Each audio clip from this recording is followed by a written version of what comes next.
The food pyramid has been turned upside down.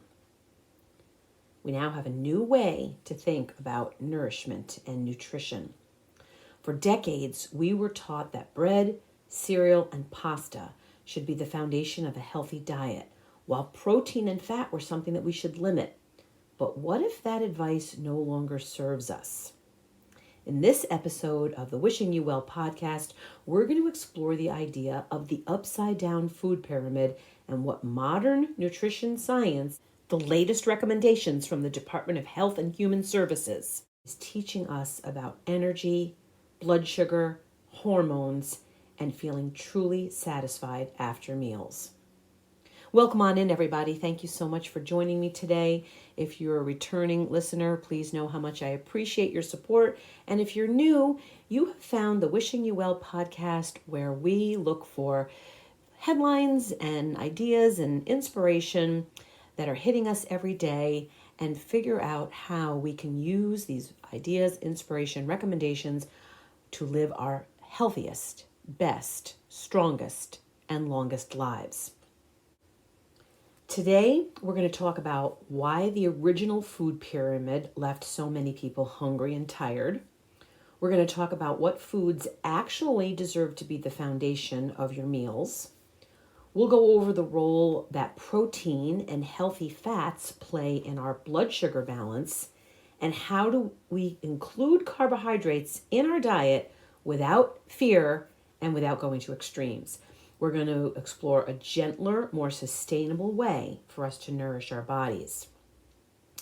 So, as you've probably become accustomed to with my channel, this is not about dieting or restriction or even perfection. It's about rethinking our priorities, about updating our old beliefs, and learning how to eat in a way that supports us, that supports your body, especially if you're in midlife and beyond. So pour yourself a cup of tea, take a deep breath, and join me for a thoughtful conversation about food, balance, and wishing yourself well. We're talking about something today that many of us were taught as kids. It was literally printed on posters in our classroom, and in my school, it was right on our school lunch trays. It's the food pyramid. You know the one. Grains at the bottom, fruits and vegetables in the middle, proteins and fats near the top, and sweets, well, they barely made it on to the pyramid. For decades, we've been told that this pyramid was the gold standard for healthy eating. And so many of us grew up believing that bread, pasta, cereal, and low-fat everything were the foundation of good health. So if you're like me and that's the way you've literally had this thoughts ingrained, this episode is especially for you. Because today I want to talk about the new understanding of nutrition. A lot of people are calling it the upside down food pyramid or the inverted triangle, and why this shift matters so much for us, for our energy, for our metabolism, for our blood sugar, for our hormones, for inflammation, and for our long-term well-being. As I said, it's not about dieting. It's not about cutting out the foods that you love. It's definitely not about us shaming ourselves. It's about rethinking our priorities. And let's begin by revisiting where that old pyramid came from. The original food pyramid was introduced in the late 1970s. It was really pushed and officially promoted in the 80s and the 90s. The foundation of that pyramid, the widest part of the pyramid, was made up of bread, rice, pasta, and cereal, and we were told that we should get 6 to 11 servings per day. Many of us did. Fat was demonized.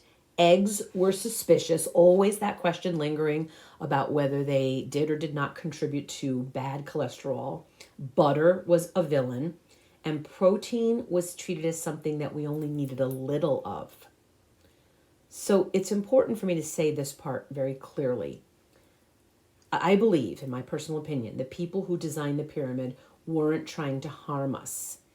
The goal was to reduce heart disease, lower cholesterol, and make food affordable and accessible. But all these years later, this is what we now know. One size fits all nutrition just doesn't work. Blood sugar matters more than calories. And ultra processed carbs are very different. The way they're processed in our bodies behave differently in our body than whole foods. And fat is not the enemy, it's essential. And perhaps most importantly, many people who followed the old pyramid ended up hungry, exhausted, inflamed, and confused about why they were gaining weight despite doing everything right. So, if that sounds familiar to you, you're not alone. And it brings us to this idea now that the pyramid has been turned upside down. It's definitely a new way for us to think about nourishment. The inverted food pyramid flips the priorities because instead of asking, how many servings of carbs should I eat?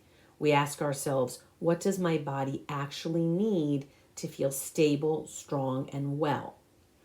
So at the foundation of the upside down triangle are foods that are going to stabilize our blood sugar, reduce inflammation, support our muscle, brain, and hormone health, and keep us full and satisfied, satiated.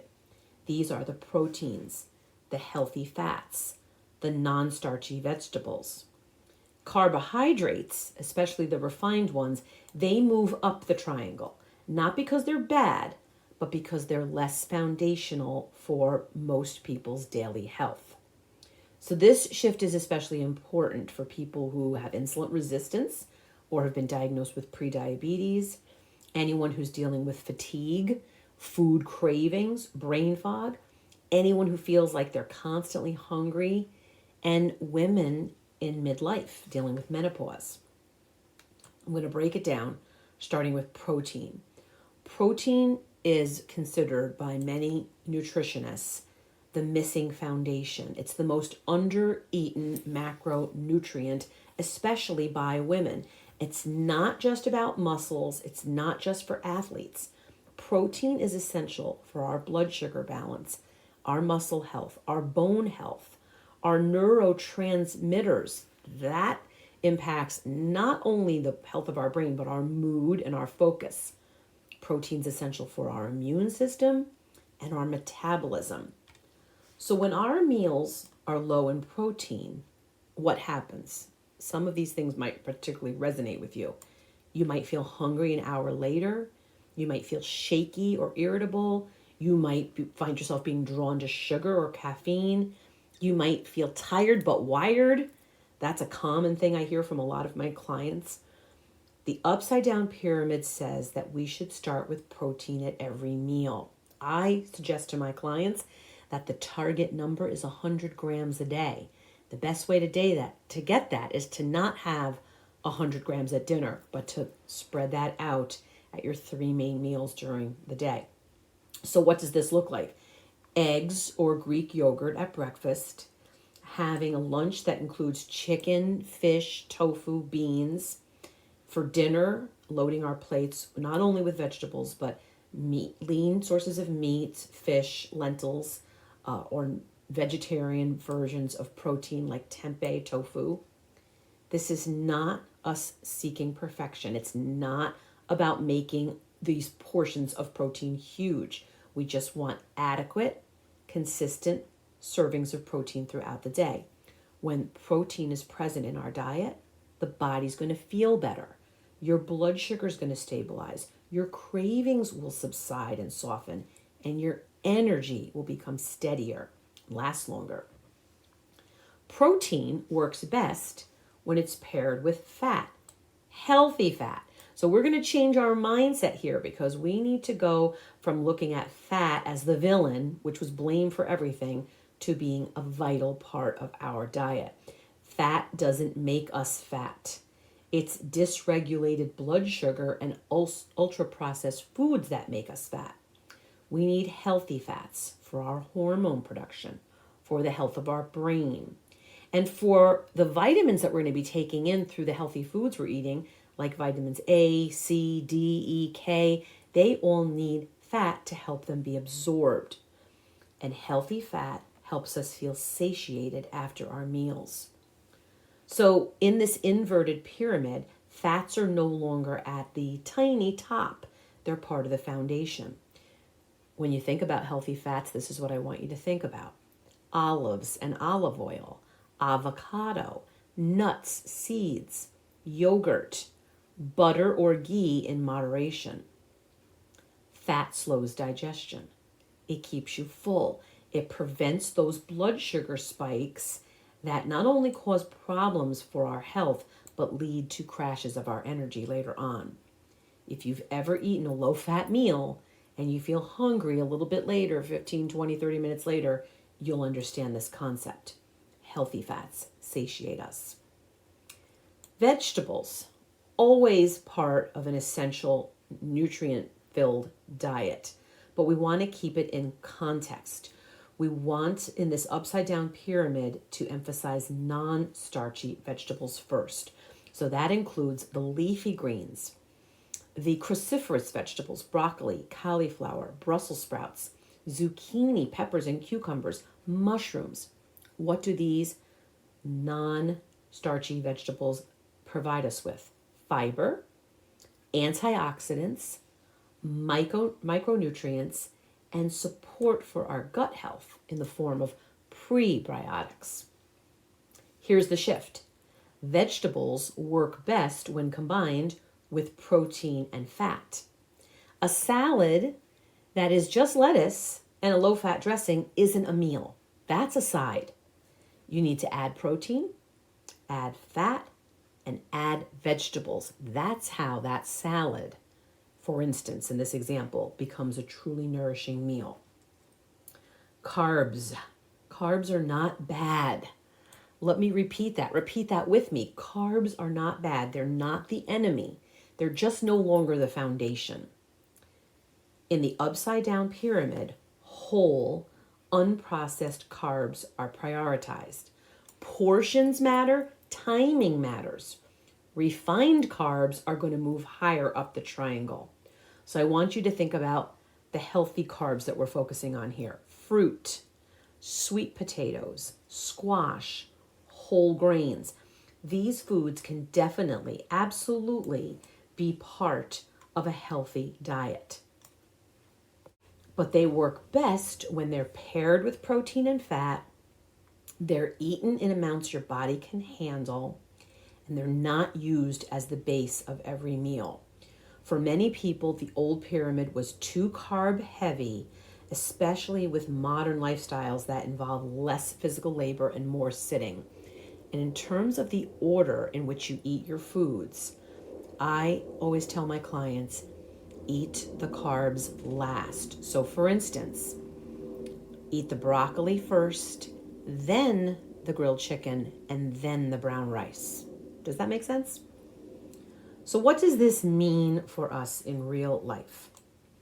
What does the upside down food pyramid actually look like? It looks like this. It's going to have you asking yourself, where's the protein? It's going to encourage you to incorporate protein into every meal. It's going to let you use fat, healthy fats, to help you to feel full. It's going to have you eating vegetables generously. And it's going to allow you to eat carbs, let them be supportive but not dominant. What it also means is less grazing. It's not good for us to eat all day. Fewer crashes of energy, more stable energy, and a calmer relationship with food. And perhaps more importantly, it's going to allow you to trust your body again. I want to leave you with this. Nutrition is not about rules. It's about a relationship.